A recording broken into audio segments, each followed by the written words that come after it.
Welcome to the CACFP Annual Training on Common Findings and Errors. This training is presented by the Oregon Department of Education Child Nutrition Programs, also known as ODE-CNP. This is only one part of your two-part CACFP annual training. Remember that you will still need to view the civil rights trainings if you have not done so already. There are two videos, the main civil rights training and one for racial and ethnic data collection. You will need to take the quiz to verify that you viewed the videos. For this training, a quiz will also be required to verify completion. Look for the quiz link in the description section below the video or in the CACFP annual training memo.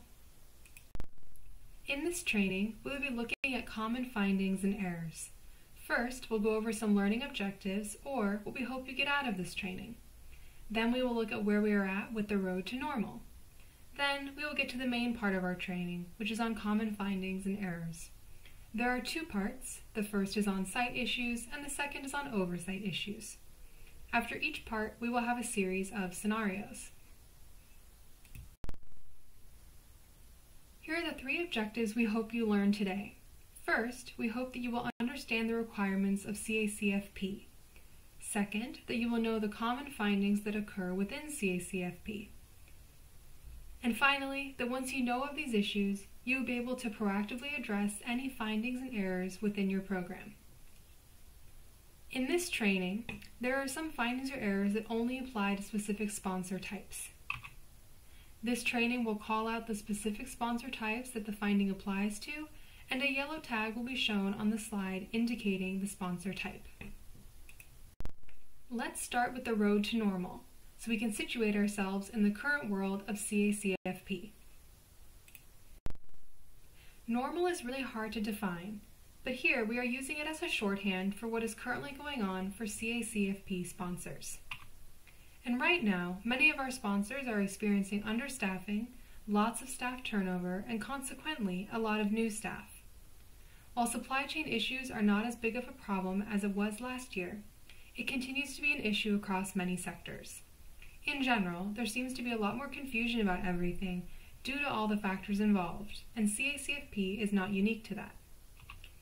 Even with all of the issues, we know that our sponsors and their staff are putting in hard work day in and day out to make sure participants are fed, and that many of the staff we see care deeply for their participants, and that staff are positive influences on the students at their sites.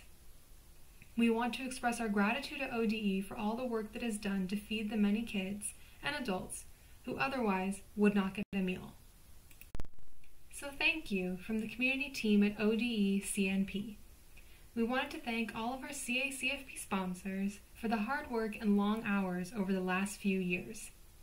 It has been a tough journey, with many sponsors having to make changes very quickly to ensure the participants were fed and programs kept running. We know that what you do can be tough, and we want to make sure that you are prepared for what's coming up in CACFP.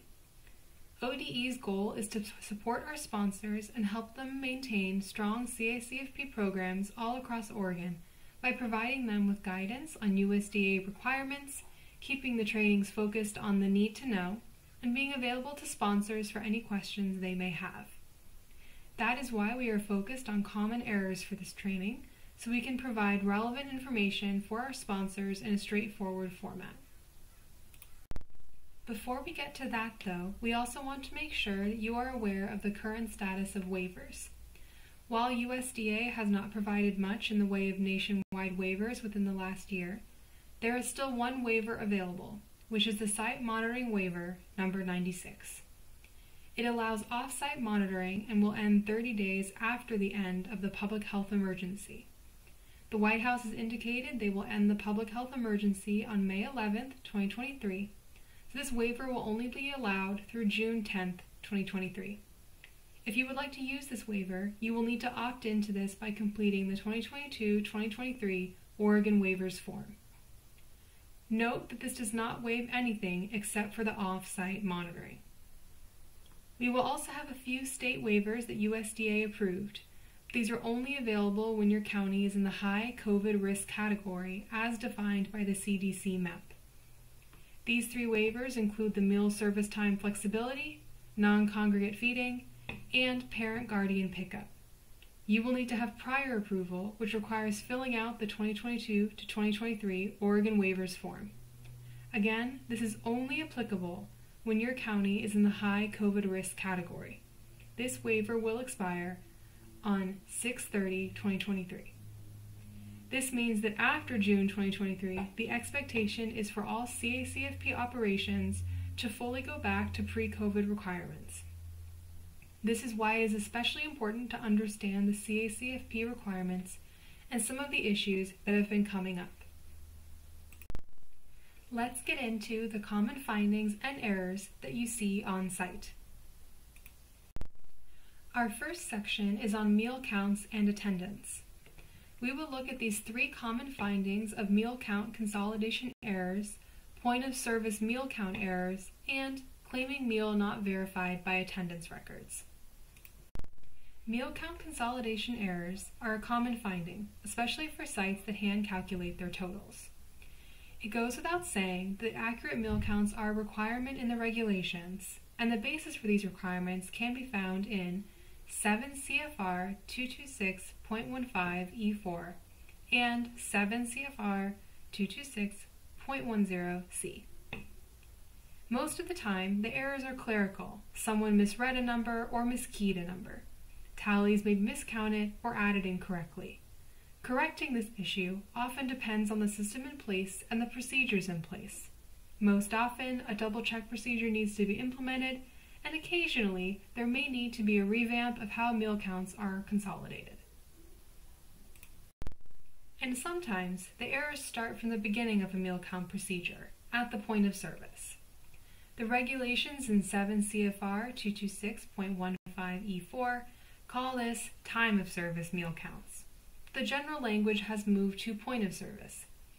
Point of service meals are meals that are counted right when a reimbursable meal is provided to the participant. Some common errors we see on site include doubling up on the attendance to be both the point of service meal count and also attendance record. Remember that participants or families signing in are not trained on what constitutes a reimbursable meal, so only a trained site staff can count the meal when they know it is claimable. Also, being in attendance is not the same as receiving a reimbursable meal. Sometimes staff forget to take count while they are serving and then try to remember the numbers served after the fact. This is not a reliable method and is not point of service. And even if the staff is taking the point of service meal count, they will need to remember to document the meal count afterwards. This happens most often with tally counters, where the staff forget to transfer the meal count from the tally to the meal count sheet. In these situations, assess your current procedures, figure out if an update is needed, then retrain staff on your updated procedures or simply retrain them on your current procedures so that they are able to take an accurate point of service meal count with documentation. Last finding in this section, there are situations where meal counts can't be verified by the attendance records available. The 7 CFR 226.15 E4 indicates that all sponsors must have daily records, including attendance for all participants. This is a way of verifying that your meal counts are accurate and one of several edit checks that must be completed to support your meal count. Sometimes for after-school at-risk programs, the attendance records are not taken at all for the after-school program, and instead, school-time attendance records are used. This is not allowable, since those attendance records are for school time and not for the after-school period. Sometimes there's just no attendance records, and sometimes participants do not sign in, which can result in meal counts greater than attendance. This happens most often with umbrella meal service models, where all students are allowed to grab a meal, but attendance records are based off sign-ins at their activities. In those situations, you will want to make sure that attendance records occur where meals are served, so that you can capture all participants who show up. To correct these issues, update your procedures as needed, and then retrain staff so they understand why attendance records are needed, and they understand how to collect attendance records to be complete as possible. Moving on to our next section, we have quite a few findings under the meal pattern and meal service category. It includes serving grain-based desserts, not documenting whole grain rich or WGR on the menu, not documenting substitutes served, claiming meals that do not meet meal pattern and are not supported by a medical statement, claiming non-congruent meals, not serving offer versus serve or OVS correctly, serving before the end of the school day for at-risk sponsors, infant menus that are missing components, and not having infant formulas listed on child enrollment forms. We will go through each finding individually. Our first finding is on serving grain-based desserts.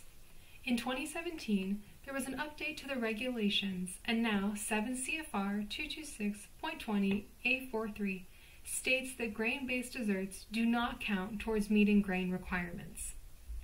Oftentimes, the issue is that sponsor staff are not aware of what is considered a grain-based dessert. Common grain-based desserts we see include granola bars, universal breakfast rounds, which are usually just granola bars or cookies with some grains added in. There are sweet biscuits and cookies and toaster pastries. To correct this issue, you simply replace those grain items with creditable grains, such as crackers, pretzels, and muffins. There are a lot of resources available for determining which items are grain-based desserts. The USDA Team Nutrition Grain-Based Desserts Worksheet provides a concise list of popular grain-based desserts.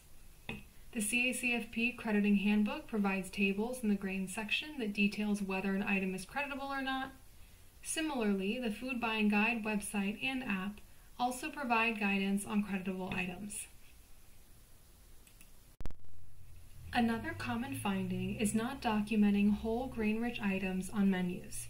From 7 CFR 226.14 E10, sponsors must keep menus and food service records. This is clarified in the USDA memo CACFP 17/2017 that sponsors must demonstrate that meals served meet meal pattern requirements. Because serving one whole grain-rich item per day is a meal pattern requirement, ODE has required menus to document all actual food items served, including labeling all whole grain-rich items. To correct this, sponsors will need to update procedures and train staff on how to document whole grain-rich items on the menu. Another finding we often see is that substitutes are not being documented on menus. This is often found with substitutes for individual students, but can include substitutes for the entire component. The CFRs are the same as the last finding, and while the regulation is fairly vague in what is required, USDA also provided memo CACFP 17/2017 stating that sponsors must demonstrate that meals served meet meal pattern requirements. ODE also has a requirement where all actual food items served are documented, including substitutions, in order to meet that USDA requirement. If you see this issue, you would correct this finding by updating your procedures and, after that, training your staff to document all actual food items served, including any substitutions. Sponsors can decide how they want to document it. Some document it on the working menu itself, and others document it on a production record. Other sponsors may document individual substitutions on a separate form for privacy reasons. However you document it, you want to make sure that all documentation is saved with the working menu to support the meals that are claimed. In some situations, you may find yourself serving substitutions to individuals that do not meet meal pattern. In these cases, you will need a medical statement to support that substitution if you want to claim the meal. Not having a medical statement will mean that meals are not reimbursable. This is written in regulations under 7 CFR 226.20 G11. You can correct this issue by working with the family to collect the medical statement and then develop a procedure to only claim meals for non-creditable substitutions when a medical statement is on file. You might be thinking, wait, but can't we also claim meals if the family doesn't have the medical statement yet but will be coming back with it soon? The answer is yes, you can. But you must make sure that you documented the conversation with the parents, including all information regarding the functions affected, what to avoid, what to substitute, and when they will come back with the statement. Next, we have claiming non-congruent meals. This can be a tricky one since many participants, especially middle school or high school age participants, are eager to eat with their friends away from supervising adults.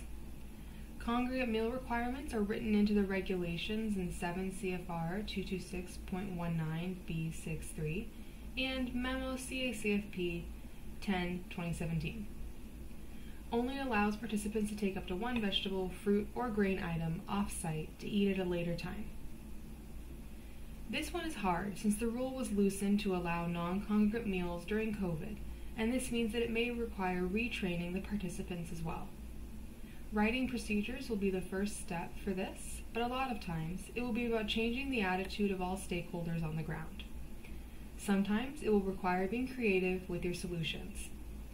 In addition to notifying staff and older participants of this requirement, there may be additional adjustments that can be made.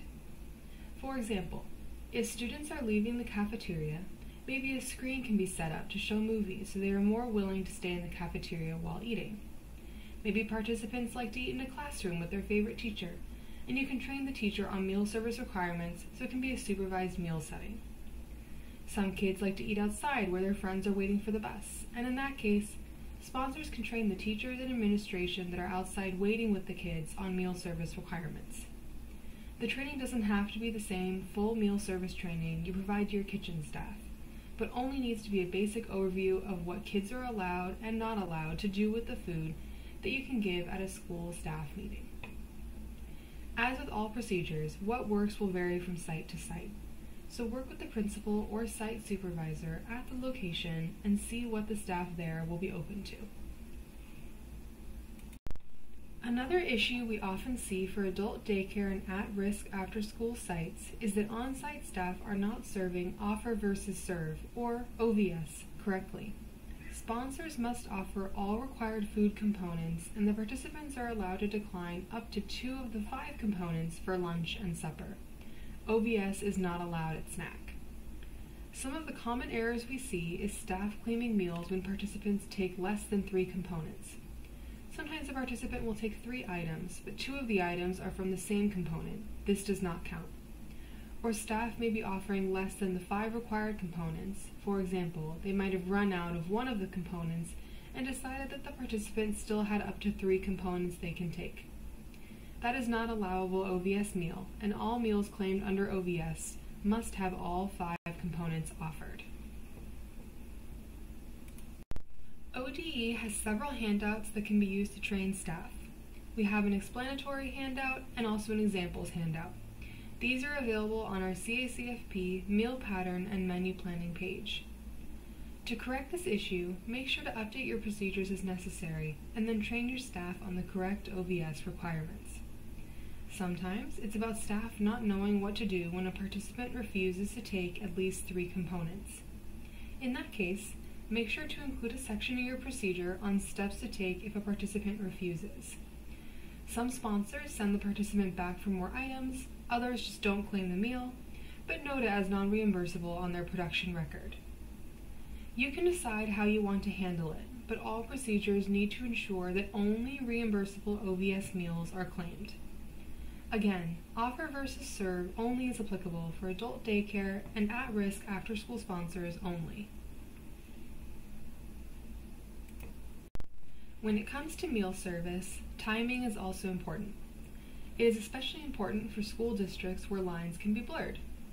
School district sponsors are allowed to serve after the school day during the regular school year and approved times. Over the last few years, ODE C&P has discovered multiple instances of meal service before the end of the school day. This requirement is part of the regulations in 7 CFR 226.17 AM, and it is part of the name itself. It is an after-school program, and so sponsors must ensure that all meals are served after school gets out. Correcting this issue sounds simple, of course. The first step is making sure that your staff understand they cannot start service until after the school day ends. But oftentimes, the difficult part is working with teachers and administration at the site so that they understand why this is a big issue. Schools have scheduling issues, staffing shortages, and a desire to ensure that all children get fed. It can be easy to do the wrong thing for the right reasons, but the underlying basis of the program is to pair meals with after-school enrichment. Not only is this a regulatory requirement, following the requirement will give students an opportunity to not only receive meals, but to have enrichment activities that help connect them with their peers, become academically stronger, or learn new skills. Next, we have a finding for sponsors with infants only. This one is on incomplete infant menus. All infant meals that are claimed for reimbursement must meet meal pattern requirements as shown on the infant meal pattern chart per 7 CFR 226.20b4. Some common errors include missing the iron-fortified infant cereal or meat alternate for meals served to infants who are 6 to 11 months old and developmentally ready. Correcting this issue will usually require a few steps. First, since infant meals are often different from meals provided to other participants, you will want to check with your kitchen or purchasing staff and ensure that all infant food items that are provided are credible. Then, once you are sure of that, you will want to develop and implement a procedure to ensure that all infant meals served meet meal pattern requirements. This will include procedures for determining developmental readiness for solid foods, and a procedure for disallowing any meals that do not meet meal pattern. Once you have your procedures developed and written, you will retrain all infant room staff on the meal pattern requirements, the documentation requirements, and your own procedures. Next, another common finding for infant meals in CACFP is that the infant formula is not listed on the Child Enrollment Form, or CEF. This is only required for sponsors with infants in care. CACFP requires all facilities to offer at least one type of iron-fortified infant formula, and the sponsor must allow the families to choose to either accept or decline the offered formula per 7 CFR 226.20b2. In Oregon, we have this listed on our child enrollment forms, and sponsors must indicate what formula is provided on site, and the parents and guardians must accept or decline. This is important so families are informed of what is available. This is often an easy issue to fix. Simply update the child enrollment forms to automatically include the infant formula, and then work with parents and guardians of infants in care to update their CEF to accept or decline the formula. One finding we see a lot more of in recent years in our at-risk after-school programs is not offering a separate after-school program with organized academic or enrichment activities. This is a requirement from the CACFP regulations 7 CFR 226.17 AB13 and is also mentioned in the At-Risk After-School Meals Handbook. While activities were waived or were allowed to be provided in an alternate format during COVID, now that those waivers have expired, sponsors must once again provide educational or enrichment activities that are open to all children in an organized, structured, and supervised environment. The open to all portion is an important part of this requirement because it means the activities under this program must be available for all participants to join if they choose. While children are not required to take part in the activities, there must be at least one qualifying activity they could take part in for each meal service that is operated. Some qualifying activities include homework tutoring, arts and crafts, robotics club, chess club, or even pickup basketball, which is an open activity. Non-qualifying activities include sports teams or sports leagues, where children have to try out and be accepted into the team. In addition, classes that take place during the school day do not count as an after-school activity. For example, a school that offers only chess club on Monday and Wednesdays and only volleyball practice on Tuesdays and Thursdays will not have qualifying activities on Tuesdays and Thursdays. A common question we get from sponsors is, does this mean that athletes are not allowed to take part in the at-risk after-school suppers? And the answer is that athletes may be allowed to take part in the at-risk after-school program if your organization is providing umbrella meal service. This is where all children are served regardless of whether they are taking part in the eligible activities or not. For example, you might have multiple activities at your location, which only a handful of students take part in, but you serve in the cafeteria instead of providing meals to each group so that all students can eat a meal if they want it. In umbrella meal service, the sports teams are not considered an eligible activity, so sponsors need to make sure there is another activity that is eligible before the at-risk meals can operate. Now that we have gone over some of these common findings, let's look at a few scenarios. In the next few scenarios, review the scenario as if you were a site monitor who is observing the situation at a CACFP site. You will then be given some time to think about the finding and think of potential solutions to correct these findings. Here's our first scenario. You are site monitoring and see the kitchen lead provide 5 meals to participants without using a tally counter or meal count form. The lead then remembers to grab her meal count form and counts all meals as children go through the line. She later adds 5 meals to the meal count form after the meal service is done. What is the finding? The finding is not taking the meal count at the point of service for 5 of the meals. How do you correct this issue? To correct this issue, you will need to do a few things. First, retrain the kitchen lead immediately on point of service meal count requirements. After retraining, make sure to document that the training was provided and have the lead sign and date this. Next, you will want to figure out if your current point of service meal procedure works for the staff. Is there a weakness in your current procedures? If so, write up new procedures and implement them by retraining your staff. Finally, since those 5 meals were not taken at the point of service, you will need to disallow them. Let's move on to scenario 2. In this scenario, you are at a child care center to review the infant room. In the infant room, there are 2 infants, and the lead teacher tells you that they both had their lunch. You look at the individual infant menus for each child and see that Elsa, who is 9 months, received formula, Cheerios, and mashed bananas. Anna, who is 3 months, received infant formula. Is there a finding, and if so, what is the finding? The finding is that Elsa's lunch does not have a creditable grain component. Cheerios is not a creditable grain component in the infant meal pattern for lunch. It will only be creditable for infant snacks. The only creditable grain for infant meals are an iron-fortified infant cereal. How would you correct this issue? Again, retraining is important for all findings. It's also a good idea to retrain immediately if you can. Make sure that staff are aware of the requirements for the infant meal pattern. The infant meal pattern chart should be posted in the room somewhere, so make sure to note what are credible grains for meal times versus snack times. And as always, the least fun part is to disallow meals that do not meet meal pattern requirements. Let's try one last scenario. You arrive at an at-risk after-school site and see that the participants are preparing to receive a meal.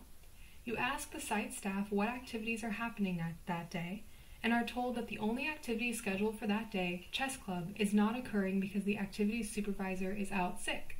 What is the finding?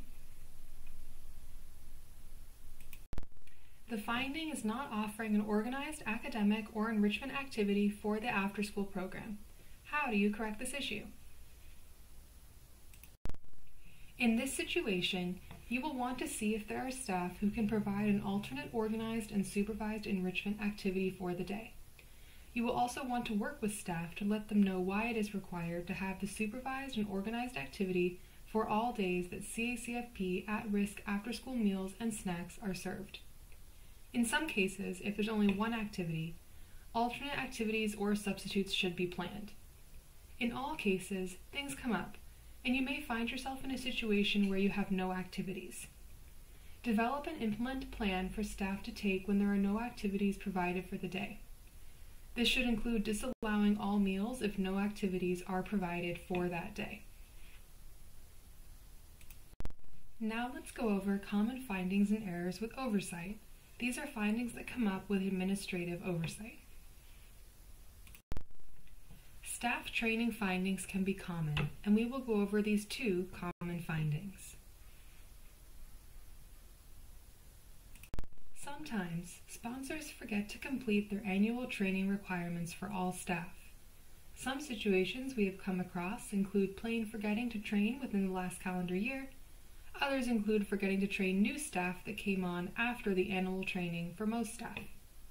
This USDA requirement is important, even with experienced staff, as it is easy to get into sloppy habits, and everyone could use a refresher on all requirements. Correcting these findings is typically very simple. Train staff who haven't received training based on their duties for CACFP. In situations like this, preventing this from occurring in the future will require a timeline procedure where trainings are scheduled and noted on a new hire checklist. It's also important to remember that substitutes will need to be trained too. Of course, if it's not documented, it doesn't exist.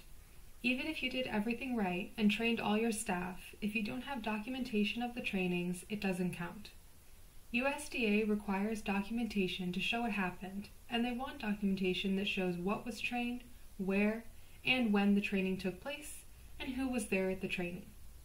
To fix this issue, sponsors will be required to retrain their staff and document this time with the training agenda, the date and location, add in the name of the trainer, and make sure to get a signature from all attendees. If you're attendees that have signatures that are hard to read, it's also a good idea to have them write their names so you can go back and check that everyone was trained. In some situations, sponsors may have online trainings available. In those situations, make sure there's a way to verify completion of training with some type of documentation. Our next topic is on common findings with income eligibility and enrollment. This section will only apply to sponsors who are required to create OMERs, or 1-month enrollment rosters. Let's go over 3 different findings. Income eligibility determinations are very important for child care centers, adult daycare centers, and outside school hours child care centers. Not determining the eligibility correctly is a finding, since it will result in incorrect reimbursement rates. Oftentimes, the determination error is due to miscalculating total income or using older income eligibility guidelines instead of the current ones. Correcting this finding will include having a double check or a second reviewer who can review the application and check that it was approved correctly. In the same vein, sometimes confidential income statements, or CIS, are not current or not approved by sponsor staff in the required time frame. CISs are only valid for 1 year, since the eligibility figures are only valid for 12 months per the CFRs. All confidential income statements must be reviewed and approved by the sponsor in order to be valid, since this step is required for determining accurate eligibility status. To correct this error, sponsors will need to develop, implement, and retrain staff on a process and timeline for collecting the CIS and approving them within the required ODE timeframe, which is once every new fiscal year. It's always a good idea to have a double-check system to ensure that mistakes are being caught. Finally, for our last finding in this section, this one is on child enrollment forms not being current or completed fully. This finding does not apply to adult daycares. Child care centers and outside school hours child care centers are required to collect and maintain documentation on the enrollment of each child, and part of maintaining that documentation is to ensure that it is updated annually and completed fully. Correcting this is similar to the confidential income statement issues. It's about developing a new procedure, implementing it, and then training staff on the collection, review, and return process when forms aren't filled out correctly. Timelines are important for ensuring that forms are returned expediently, and a double-check system will help ensure that these issues do not fall between the cracks. Next, let's go to findings with site monitoring. Site monitoring is required for multi-site sponsors only. We'll go over each of these 3 common findings. Once again, we have a training finding. This one is specific to site monitors. Site monitors have to understand the CACFP much more fully than other staff, and so staff who take on site monitoring duty must have training documentation showing that they received site monitoring specific training. Same as the other training findings, to correct, the sponsor must retrain the site monitoring staff and then document with the training agenda and topic, the session dates and location, the name of the trainer, and the signature of all attendees. One common finding we see with site monitoring is not completing all required site monitoring for the year. Per 7 CFR 226.16 D43, sponsors must review each facility 3 times a year with at least 2 unannounced reviews and at least 1 meal observation. You can't let 6 months elapse between reviews. The 6 months is operational months. And if you have new sites, they have to be reviewed within the first 4 weeks of operation. Usually, this finding is called after the year is completed, so correcting it will require meeting the requirements going forward. Sponsors will be required to schedule out all reviews for the rest of the year to show how they will meet all site monitoring requirements if it is possible. Then, sponsors will need to develop a timeline procedure to schedule out all required site monitoring for future years.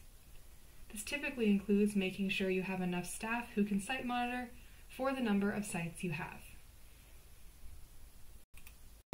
The last finding for this section is not completing the 5-day reconciliation.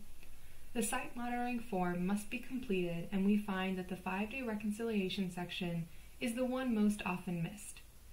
In some cases, they are not completed because the meal counts or attendance for the 5 days in question are not available on site during the site review. Correcting this finding will require a little bit of planning prior to going on site. Monitors should plan out their reviews so that they can either collect all information on the same day on site, or if that is not possible, figure out where the documents are so they can find it. Based on how documents are shuttled, it may be possible to complete the 5-day reconciliation even prior to stepping on site. It typically requires a bit of foresight and some knowledge of when meal counts and attendance records are transported. Another way to correct this, and possibly the best way, is to make sure that there is someone who is checking all site monitoring forms for completion. If you have several monitors, have them review each other's forms, or have their direct supervisor check the forms. Here's our last section on common findings. It is a bit of a grab bag and includes findings from fiscal management, claims, and civil rights. All of these findings will apply to all sponsors.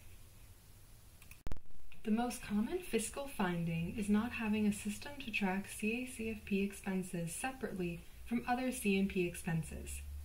The regulation states that sponsors must have a financial system with written operational procedures that includes fiscal integrity and accountability for all CACFP funds. This includes how the funds and property are received, held, and dispersed, with integrity and accountability of all expenses incurred, and with safeguarding practices in place. Even if you have a financial procedure for your organization, it is important to have a detailed CACFP-specific fiscal procedure. To correct this issue, sponsors will need to write a financial management procedure for CACFP. We encourage all sponsors to use the ODE CNP Nonprofit Food Service Procedure template on our CACFP resources page. Depending on your sponsor type, not all sections may be relevant to your organization, so sponsors who use the template can delete out sections that are not relevant to them. Next, we have the finding due to not reviewing all required records prior to claiming. Sponsors are required to ensure that claims are accurate and that reimbursements are only claimed for eligible meals. This finding is a result of claiming procedures that do not include checks on all supporting documentation that are needed to ensure meals are reimbursable, or having meal disallows as a result of findings with supporting documentation.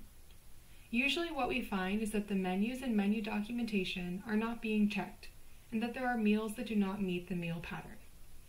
To correct this issue, sponsors will need to implement a procedure that checks the point of service meal counts, the menus and menu documentation, the attendance record, the approved meal types in CMP Web, and the sites that are approved in CMP Web, along with a system to disallow meals that are not supported by the documentation.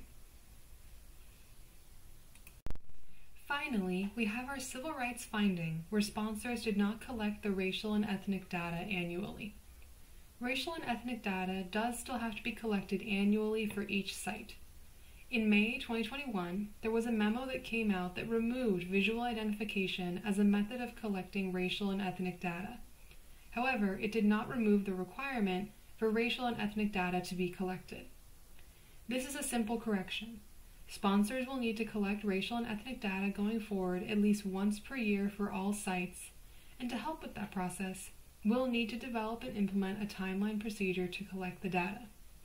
A simple way to do this is to collect it with the first site monitoring review of the year. Remember that racial and ethnic data can no longer be completed using visual identification.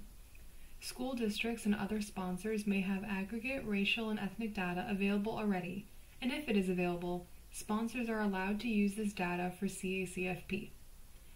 If additional data collection is needed, sponsors are encouraged to collect it through enrollment or other income eligibility forms. Participants who do not want to self-identify can be listed as unknown. Please note that sponsors are not allowed to list all participants as unknown. And we have a new ODE CNP CACFP racial and ethnic data form on our civil rights page that includes a place to mark participants who are unknown. When it comes to findings and errors with CACFP, most of the issues are due to weak procedures or procedures that may be great but are not followed by staff. Procedures don't need to be static. Sometimes you will need to update procedures either because they aren't working for your staff or because situations have changed enough to warrant an update. Sponsors should periodically review all procedures and reassess for current operations. Whenever you change procedures, make sure to retrain your staff. Now it's time for our second round of scenarios. Same as before, we are going to review the scenario, then figure out the finding, and finally think of potential solutions about how to correct these findings. In scenario 4, you have hired 2 new kitchen staff, and after a week on the job, you realize that you never provided them with a CACFP training. What is the finding? This is pretty simple. The finding is not providing required CACFP training to all staff. How do you correct this issue? Correcting the issue is simple, but must be done as soon as possible. You will want to provide training to both of the new staff and then document the training with an agenda, date, the name of the trainer, and the signature of the trainees. All staff must be trained prior to starting their CACFP duties. Then it would be best practice to develop, implement, and write a procedure on the topics that new staff will be trained on for CACFP and the timeline for training them. This way, you will have it available and ready to go when you hire your next employee. Let's try one last scenario. During an ODE CNP administrative review, the specialist discovers that your organization does not track food expenses for CACFP and does not have timesheets that track hours spent on CACFP duties. What is the finding? The finding is not having a system to track CACFP expenses separately from other organization expenses. How do you correct this issue? In this situation, the first thing you will want to do is to work with all stakeholders in your organization to figure out how to best track your CACFP expenses. In many medium to large-sized organizations, the financial tasks are often completed by someone else other than the food program coordinator or authorized representative. It is vital to have all staff on the same page first before systems are developed. Once you come to an agreement, you must develop and implement a system for tracking CACFP expenses. We recommend using the ODE CNP Nonprofit Food Service Procedure template so that you have all requirements listed. As mentioned before, delete out the sections that do not apply. Sometimes we hear from sponsors that it can be difficult to get all stakeholders or all of the administration at your organization to buy into required CACFP changes. It is a difficult situation to be in, and you can feel like you are walking on a tightrope to keep everyone happy. In these situations, ODE cannot solve the problem for you, but we can help guide you on what the CACFP regulations and requirements are and point you to available resources.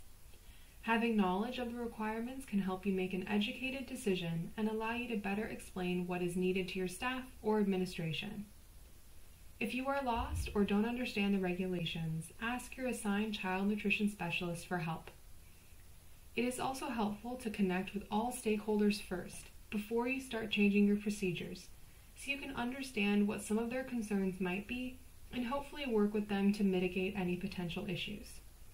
We want you to be successful with CACFP, and we want to support you in feeding participants through CACFP. As you think about CACFP this year, be sure to understand what the CACFP requirements are before you operate.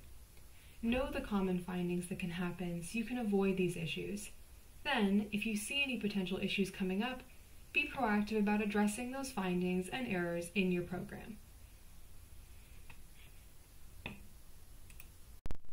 And as always, reach out to your assigned child nutrition specialist if you have any questions. Before we end our session, here's a short message from the Oregon Department of Education. ODE supports equity and excellence for every learner and seeks to work with school districts, education service districts, and community partners like you. We believe all children should have access to a high-quality, well-rounded learning experience. This institution is an equal opportunity provider. Thank you for taking this training. We hope you found it helpful. ODE CNP greatly appreciates all CACFP Oregon sponsors and their staff who work diligently to serve nutritious meals to participants in your care. Thank you.